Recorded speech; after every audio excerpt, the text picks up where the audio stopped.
And I have to tell you, it is the most frightening experience in the world. And we, as business people, can help change that. We have a moral obligation to change that. The meaning of life is to give life meaning. And we can do it. I'm challenging you to think about those people that are there. We're making progress. I'm excited for humanity in general. In 1980, 1 out of every 2 people were living in poverty, defined as less than earning $2 a day. Today, 1 in 5. We've made progress. The business community plays a role, as do the other members of our universe. And I want to challenge you to think about that. And certainly, we'll take some questions just to understand that you can have an impact. We established the McGrath Fellows Program. I am so proud of the university for the establishment of a Human Rights Center. I mean, I am beyond happy, because I think it's something that all of us as business members can look to this university and say, there's a school with a conscience. There's a school that cares. And that's, quite frankly, the reflection of the Marinist Order themselves. So with that, I'll close, and I think we have Q&A for 10 minutes. So that's it.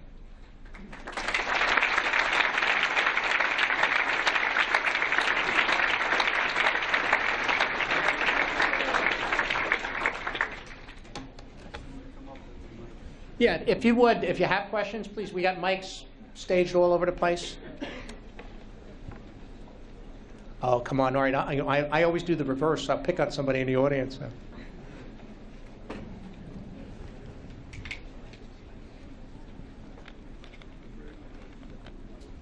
you talk a little bit about your mentorship that you had from somebody, whether it was a manager, a boss, or coworker, friend? Yeah, mentors. Early years, I didn't really have, I shouldn't say early years, because I guess it was now that I reflect on it. In 1975, so I was 3 years into the company, I kind of got my first mentor. Her name is Dot Furness, obviously a woman. But in 1975 in my company, women were clearly second-class citizens. And I always remember working with her and respecting her. And she mentored me in my job. She took me from the children's division into this dress buying job that you heard me talk about earlier. And I worked with her, and I learned from her approach. She coached me, and she said, you're going to do well. I'm going to spend a lot of time with you, but my time with you, my mentoring for you, I'm going to ask you to do one thing in your career. And she said, will you promise me that? And I said, what is it? She said that you will mentor women through your career. And I did. When I retired from the company, 76% of the workforce in my organization, which was in the thousands of people, were female. I had the highest number of female officers in the company, and I had the highest number of female minority officers in the company. So mentoring turned out to be a very positive for me. The second mentor I had was the guy who was actually, he's now chairman of Foot Locker. His name is Ken Hicks. He was president of the JCPenney, and I reported to him for a number of years. He was also very good. He had it's a very similar management style than I did, is that he kind of would describe a framework and then let you try to solve the problem and how to complete that. But he was always there providing you additional thought. So in other words, so if I had, oh, these 5 things are going to be really important, he'd throw out 3 or 4 more that he thought might either help or detract, depending on which way I was thinking, from the thoughts. So his mentoring was intellectually challenging me, and then at the same time providing me with some insight of his own. So yeah, I had a couple really good ones through the course of the years. Thank you. Starting with when you graduated from UD and I guess going into retirement, can you talk about some of the biggest challenges that you saw and how you adapted to those and what you learned from them? Yeah, there was a lot of challenges in pennies over the course of time. Politics, nasty. Within corporations, just nasty. I mean, just people not working towards the end, the end game. Meaning, great product for our customers, profit for our shareholders, and a company that's doing well. You get people that get in a company that get with agendas, and they can destroy and disrupt the company. And I had periods of time through my career that they posed real challenges for the organization and for me personally, because they were just, we had a corporate office organization and we had a field organization, and they were at war. And everybody missing the point that we're here to take care of the customer. And so those are the challenges I think that were the greatest that the JCPenney company faced were internal cultural challenges. And then, of course, the other great one is Walmart. That was By the way, Sam Walton worked for JCPenney. He was an associate for JCPenney before he founded Walmart. As was Warren Buffett, by the way. Well, Warren Buffett sold suits in our stores. He's doing better now. Thank you. Okay. Yes? Just personally, as a marketing major, I was curious, how do you use marketing or public relations to further the kind of goals and identity of your company? The marketing depends on how you're trying to do it. JCPenney, because of its age, has enormous marketing problems because it's your mother's store. It was your mother's store 50 years ago. Well, your mother wasn't around then. It was your grandmother's store.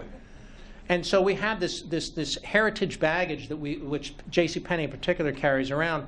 To try to modernize the brand has been very, very difficult.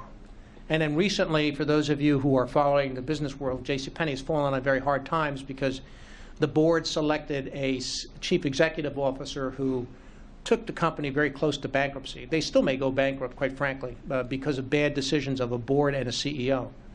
But marketing plays a good role. You need to communicate to your customer. The JCPenney customer, the Macy's customer, the Kohl's customer wants to hear high-low pricing strategies, big sales, coupons, and all those type of things. Penny's is now giving that, but that's the way that that department store segment of the market operates. But marketing, is enormously complex as a retailer. Marketing is packaging, marketing on the internet. It's multifaceted today. And increasingly more and more complex because there's so many different ways of which reaching people today. And all of you know LinkedIn and Facebook and all the myriad of things the which we can reach customers. Thank you. To go back to your penny ideas, the last one you brought in was the idea of always doing what is right and just. How does JCPenney, you and an executive, what foundation did you have to define what was right and just all the time, especially as we approach a world and a culture of relativism and the always overchanging of executives? Was there a core foundation that defined what was always right and just in any business activity JCPenney did? I think we didn't overcomplicate it. Is it right or is it fair? Is it right for the customer? Is it right for the country? Is it right for ourselves? And we didn't say, okay, well, there's this book. Intuitively, you know in here whether something's right or just. You know it. And if you're doing something that's wrong, then you're going to get called out on it, or you should be called out on it. I wouldn't portray JCPenney as a perfect company, but we sure try to adhere to what our goals were and hold to the penny idea. That culture resonated with that company to the day that I left, and I'm sure it does to a great degree, although they've gone through, again, to a significant amount of turmoil. They've fired over 30% of the people over the past several years, so a lot of people have been let go. 30,000 people were let go in the past 2 years. So, but I think that it's not a complex way to solve problems. We just approach business that way, and you know intuitively what's right and just. Thank you. Okay, one more. Going back to loving what you do, how did you find passion in retail, and how do you feel passionately about what you do? And did you ever have that sort of like aha moment where you knew that working in that field is what you wanted to do? I didn't find it; it found me. I joined JCPenney because I needed a job. I did. I was in the family business for a short period of time. My payroll check bounced. My brother was then head of that business. All the checks at my bank bounced. The bank branch manager called me up, brought me in, said, "Your account is closed. You're out of here." and I had no income or anything else, so I got this job at JCPenney, making $9,000 a year. I was thinking, oh boy. And the fact of the matter is, then I started my career there, and I didn't particularly, I mean, I knew I was going to start in the buying department, as it was called in those days. I didn't have any particular affinity for buying, you know, or fashion, or I love the putting things together, you know, sewing equipment and cutting tables, and I kind of liked that. And then I developed a passion for design, because design is actually much more predictable than people realize. And so it kind of found me. Maybe it was just my personality, and I could have been working at General Motors and felt the same way about automobiles. I don't know, but I do have a passion for product and all the things, because there's a million things that surround product. The whole supply chain, the design side, the sourcing and where you manufacture it, why you manufacture it, the trade implications of where you manufacture. Those are all things. So it more found me. That's why I was saying, particularly to the freshmen, don't get yourself squirrely about not having the thing mapped out yet. A lot of times it'll come to you. You just have to keep working hard. That's how you get ahead. Thank you very much. Thank you.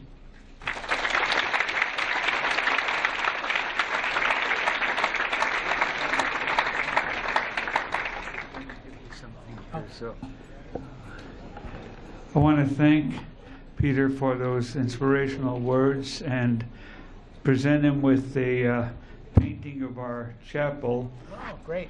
By Brother Brian Zampier, because we thought it would be a good reminder of our heritage as Marianists and as of your college and your college years. And Peter will be up here for a while. If you want to question him or comment on anything he was saying, please feel free to do so. Again, Peter, thank you very much. Thank you.